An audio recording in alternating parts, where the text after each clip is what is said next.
யோகா இன்னைக்கு சின்னவங்கள்லேருந்து பெரியவங்க வரைக்கும் மனசு சரியில்லை, உடம்பு பிரச்சனை, எதுனாலுமே மருத்துவர்களாலேயே யோகா பண்ணுங்க, தியானம் பண்ணுங்கன்னு நிறைய அறிவுறுத்தப்படுகிறது. யோகானா என்ன, யோகம்னா என்ன? யோகா அப்படின்னா பொருத்துதல், சேர்த்தல் அப்படிங்கிறது தான் பொருள்.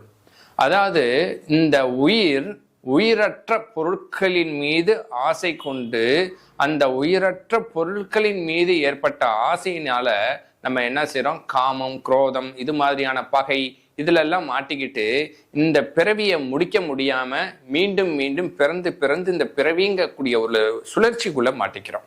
அப்ப அதுல இருந்து வெளியே வர்றதுக்கு என்ன வழிங்கும் போது நம்மளுடைய சித்தர்கள் நமக்கு கொடுத்தது தான் இந்த யோக முறைகள், அறநெறி, சன்மார்க்கம், இது போன்ற பல வழிமுறைகளை நமக்கு கொடுத்துட்டு போனாங்க. அப்ப இந்த உயிரை இறைவனோடு இரண்டர கலக்க வைத்தல். நாளை என்பது வேறு, இன்று என்பதே உண்மை. எப்படிங்க நாளைக்குங்கிறது வேற ஆகும்னு கேட்கலாம்.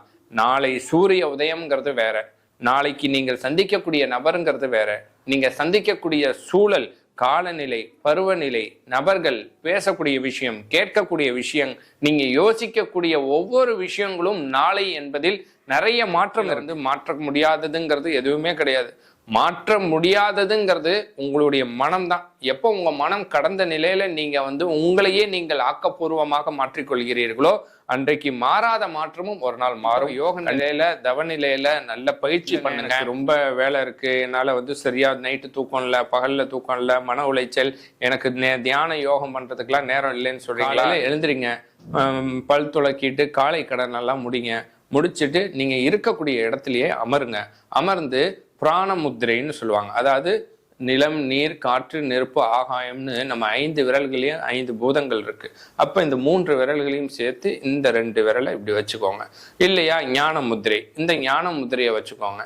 2ல ஏதோ ஒரு முத்திரையை வச்சுட்டு நீங்க உங்க படுத்த பக்கத்திலேயே இல்லாட்டி உங்களுக்கு வசதியான ஒரு இடத்துல ஒரு 20 நிமிடம் உங்களுடைய சுவாசத்தை மட்டும் கவனிச்சுக்கிட்டு அமைதியா உட்காருங்க.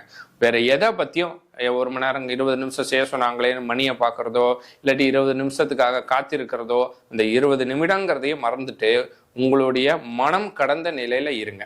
அந்த நிலையில நீங்க இருந்து பழகுங்க, கண்டிப்பா ஒரு மாற்றம் வரும்.